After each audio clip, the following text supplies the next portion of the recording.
আজকে আমি একটা রাজার গল্প শোনাব। ছোট থেকেই রাজার গল্প শুনে আসছেন আপনারা, হয়তো শুনতে বিরক্ত লাগে, কিন্তু পুরো ভিডিওটা শুনলে তাহলে বুঝতে পারবেন রাজার গল্পটা অ্যাকচুয়ালি কি। এক রাজ্যে এক রাজা ছিল। রাজা চোখে কম দেখত। যতদিন যাচ্ছে আস্তে আস্তে ওর চোখে দৃষ্টিশক্তিটা কমে যাচ্ছে। রাজার উপদেশটা রাজাকে বলল, কোনো এক জঙ্গলে এক সন্ন্যাসী আছে, ওখানে ঝাড়ফুঁক করলেই সব অসুখ ভালো হয়ে যাবে।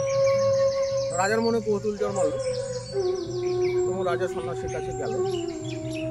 গিয়ে রাজাকে একটা উপদেশ দিল যে আপনি কিছুদিন যা কিছু দেখবেন লাল, যাই দেখবেন তার রংটা যেন লাল হবে। এবার রাজা আসলেন, আসার পরে প্রজাদের আদেশ দিলেন যে আপনি তোমরা সব জায়গাতে লাল রং করো, মানে আমার পুরো প্রাসাদটা লাল দিয়ে ঢেকে দাও।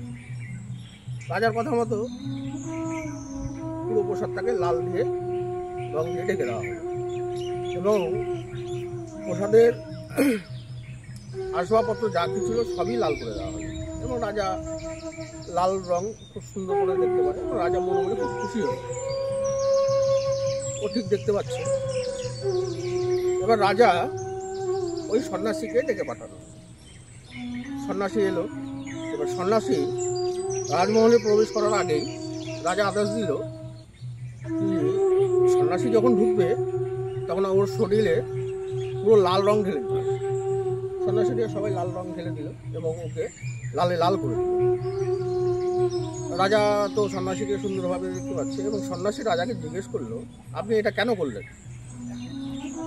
রাজা সন্ন্যাসীকে বলল, আপনি যে তো আদেশ দিয়েছিলেন আমি যা কিছু দেখবো সেই রংটা যেন লাল হয়, যার জন্য আপনি এসছেন ওর জন্য আপনার শরীরে লাল রংটা ঢেলে দেওয়া হবে। সন্ন্যাসী হতভম্ব হয়ে একটা উত্তর দিলেন, আপনাকে লাল রং দেখতে বলেছি, আপনি একটা লাল চশমা পরলেই পাচ্ছেন। রাজা তো একদম পুরো লজ্জায় পড়ে গেল। তো কথাটা হচ্ছে যে আপনার চিন্তা ভাবনা যদি আপনি পরিবর্তন না করেন, আপনি আপনার নিজের দেখাটাকে যদি পরিবর্তন না করেন, তাহলে পৃথিবী কিন্তু পরিবর্তন হবে না। আপনার চিন্তা ভাবনা, আপনার দেখা যেদিন পরিবর্তন করবেন সেদিন নিজে থেকে পৃথিবী পরিবর্তন হতে শুরু করবে। ধন্যবাদ।